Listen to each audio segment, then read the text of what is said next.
Morning world, it's about 11:30, 11:45 on Sunday the 5th of January 2020. This video is about reaction to what's been going down in the Middle East in the last 48 hours.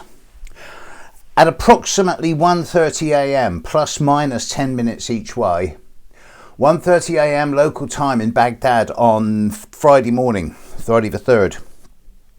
There was a missile attack fired from a drone which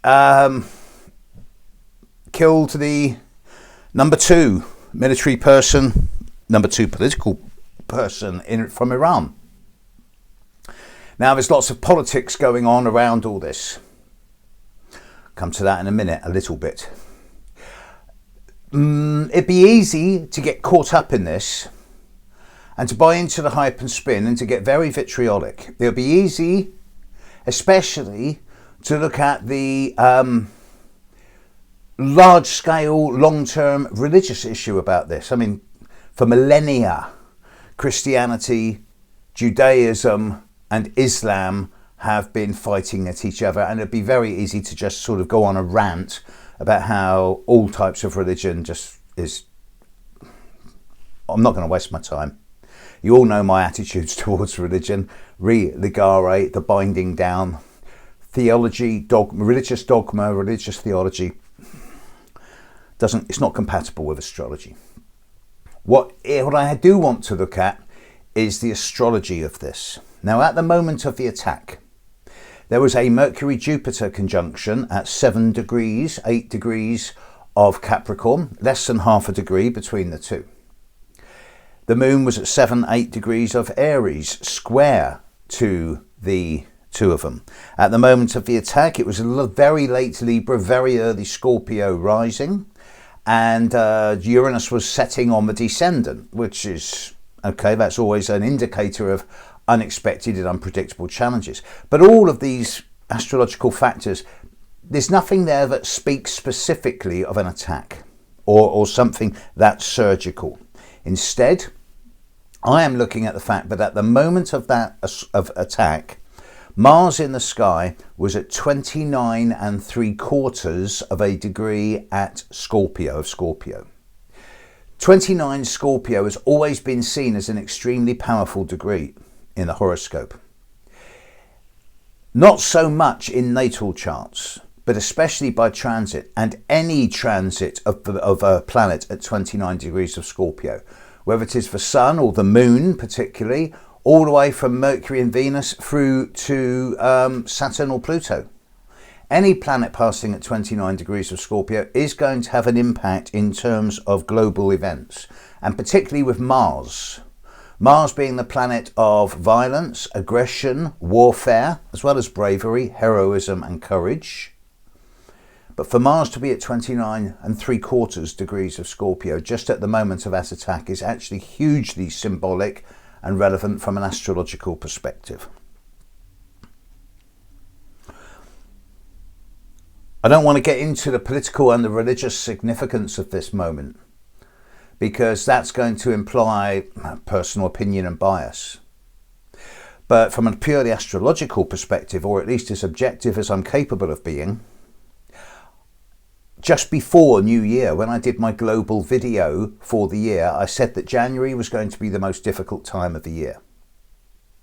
This attack has certainly accelerated and upped the ante. It's increased the intensity at an exponential level. And there will be repercussions. Iran is not going to suddenly come out all guns blazing. That's not the way they do things. There will be repercussions, both short-term and long-term. And I do expect further developments in the next week or two. 10 days. There is likely to be further bloodshed. I'm caught this morning when thinking about this video saying, do I go down the altruistic, morally and spiritually correct route of bemoaning all the bloodshed and saying we all need to live together in peace and harmony? Or do I stick truly to the astrology and give my honest opinion as to what I think is coming? And the astrology says that we are heading into a proverbial S**T storm in the short-term future. As I said in my video of the globe before New Year, by the time we're into the end of January, that one of the hardest times, if not the hardest time, of 2020 will be past. But it does seem that in the coming week or two, there's going to be a lot of developments and the things are going to move very fast indeed.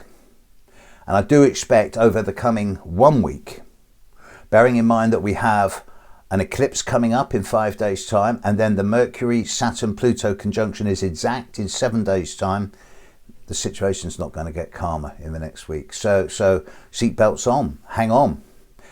I notice also that from my country's point of view, it would be very easy to say, oh, Britain and Europe wasn't involved in this. Britain propped up the Shah's regime in Persia until the collapse of Persia and the Ayatollah came back and it became Iran. Britain also was responsible, with other countries, but mainly Britain, for the division of Palestine in 1948 and the creation of the State of Israel. So Britain has a very historic root cause in much of what's going on today. I note that the British Prime Minister wasn't kept in the loop, and that he's only returning from his 12-day holiday with his mistress in the Caribbean on Mustique today. There's been no response from the British government. Similarly, the British government seems to be totally incapable at the moment, and it's either because Boris Johnson is kept out of the loop and he doesn't know what he's doing, or because he doesn't care, or because he's trying to assuage all parties and do nothing. But it's a pretty pathetic response, in my opinion. Other countries have their issues, particularly with global climate as we speak, with Australia, India. World's in meltdown, and this recent development in the last 48 hours has upped the ante. So, from an astrological perspective, those of you who are astrologically aware, look at what's going on now. Mars has just moved into Sagittarius in the last 48 hours. And it's going to be in Sagittarius for 6 weeks. So there's going to be a redefining of philosophy, religious dogma, theology, and there's going to be a lot of people going, but we're the ones speaking the truth. Truth is going to be in short supply, and it's going to be a very polarized thing. It's all going to be people's opinions. That the actual truth itself is going to be lost in the vast amounts of words that's going to be coming out. And then, of course, 6 weeks from now, mid-February, Mars will move into Capricorn, and then it will conjunct Pluto and Jupiter and Saturn, and there will be a very strong conjunction of Mars with Jupiter and Pluto around the equinox, but that is still 11 weeks away, and there's a lot of water to go under the bridge between now and then. In the very short term, Mercury is now at 11 degrees. The Sun's at 11 degrees of Capricorn. No, Sun's at about 15. Mercury's at 11. Jupiter's at 7. Saturn is at 21 and a half, 21 and 3/4 degrees of Capricorn. Pluto is at 22 degrees of Capricorn. The conjunction is imminent. The eclipse is 5 days away. There's an exponential acceleration going on in terms of astrological intensity, and I suggest that everybody in the world is now beginning to sort of live on their fingertips and dancing on razor blades because of the events of the last 48 hours. The sensible people here are going to be staying strapped in with their seatbelts, holding their nerve, not buying into the hype and spin, not letting things get out of control. And there is a need, although it probably won't happen, for everyone to step back and talk to each other rather than take further actions in the short term, because actions in this next week will not work out the way everyone expects.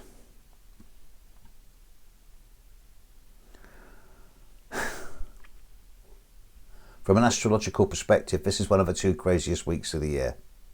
The sensible people will stay calm.